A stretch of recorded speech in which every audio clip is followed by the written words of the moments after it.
Hey everyone, welcome back. In today's video, I'm going to walk you through a super useful Figma trick, how to create and organize pages within your Figma file.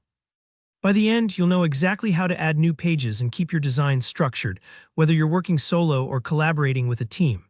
Let's dive right in and make your Figma workflow even smoother.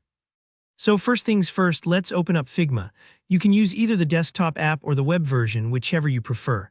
I'll be using the web browser for this tutorial, but the process is exactly the same in both.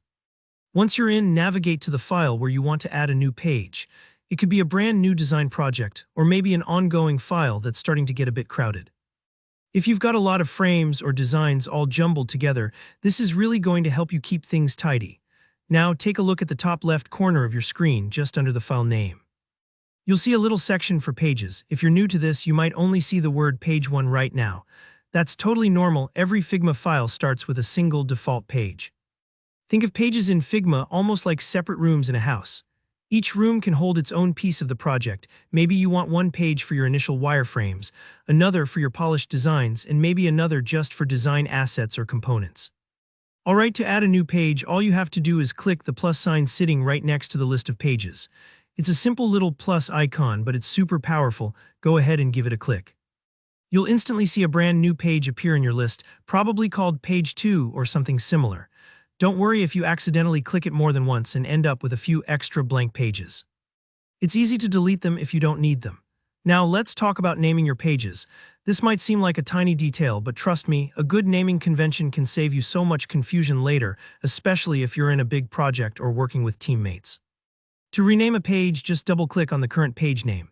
Type in something descriptive like homepage, wireframes, user flows, or whatever fits your workflow. This way, anyone opening the file will immediately know what each page contains. It's a bit like labeling folders in a file cabinet instead of just stuffing papers wherever.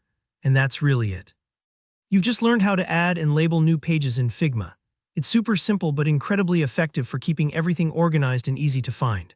Remember, there's no limit to how many pages you can create, so feel free to experiment, maybe set up pages for every phase of your project, or even different design concepts you want to explore separately.